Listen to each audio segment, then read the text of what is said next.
మీరు పట్టుకోవడమే, ఎత్తుకోవడమే కొత్త కథెత్తుకున్నారు కాబట్టి యాహ్! ఆటోమేటిక్‌గా సీన్స్ కొత్తగా వస్తాయి. కావచ్చు. సీన్స్ కొత్తగా వస్తాయి. ఎందుకంటే ఒక 20+ అదే వాళ్ళిద్దరి మధ్య ఏజ్ గ్యాప్ 20+ ఉన్నప్పుడు ఖచ్చితంగా వాళ్ళిద్దరి మధ్య కన్వర్జేషన్ యాహ్! కొత్తగానే ఉంటుంది. Yeah! And I didn't want it to sound wrong.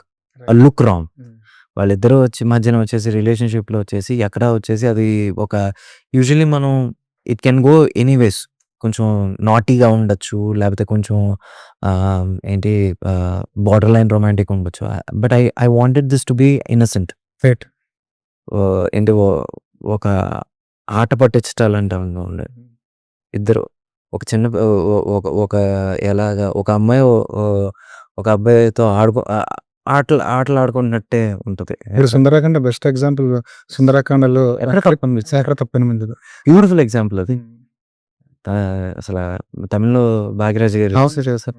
So, ఎక్కడ మీకు ఆ సినిమాలో వచ్చేసి అది ah, ah, it will be as innocent as possible. అది అసల ఎక్కడ మీకు నాట్ ఈవెన్ బోర్డర్ లైన్ ఏంటి ఆహ్, అక్కడ లెక్చరర్ క్యారెక్టర్‌గా ఉన్న డిగ్నిటీని ఆయన కాపాడుతుంటాడు. ఈ అమ్మాయి ఆ ఏజ్‌లో ఉండే అమాయకత్వం అంతా ఆ అమ్మాయి చూపిస్తుంటుంది. అవును. సో, ఈ సినిమా మీకు ఒక ఫ్యాన్ బాయ్ మూమెంట్ అనుకోవచ్చా? 100%. ఆహ్, ఎప్పుడో 23లో నేను ఒక ఇంటర్వ్యూలో వచ్చేసి నాకు సూర్య గారితో చేస్తే బాగుండని చెప్పేసి ఒక ఇంటర్వ్యూలో చెప్పడం ఏంటి. 2 ఏళ్ల తర్వాత వచ్చేసి ఆయనతో నేను పని చేయటం ఏంటి. అసలు ఫ్యాన్ బాయ్ దేవుడు చల్లగా చూసాడు అంతే.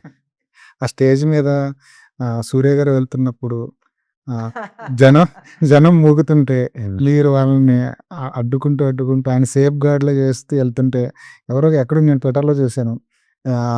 ఫ్యాన్ బాయ్ బయటకొచ్చాడు. 'వెంకిలోని' ఫ్యాన్ బాయ్ బయటకొచ్చాడని. అంతే ఫ్యాన్ బాయ్ ఆన్ డ్యూటీ అని ఎవరో పెట్టారు. కరెక్టేగా. నేను నా హీరో ఫస్ట్ అంతే కదా. అంతే. ఆయన సేఫ్టీ ముఖ్యం. ఈ సినిమా టైంలోనే కలిసారా ఫస్ట్ టైమ్ ఆయన? అంత ఇది వరకు ఎప్పుడు లేదండి. ఫస్ట్ టైం నేను ఆయన చూసిందే అదే అప్పుడు. కథ చెప్తున్నప్పుడే. అంతే. అసలు టోటల్‌గా 'విశ్వనాథ్ అండ్ సన్స్' ఎలాంటి కథ అనుకోవచ్చు మేము? Wholesome family entertainer. And proper ఇప్పుడు మీకు ఒక కమర్షియల్ ఫ్యామిలీ ఎంటర్‌టైనర్ ఎలా ఉంటుందో అలా ఉంటుంది. బట్ ఒక్క కొత్త పాయింట్ అంతే.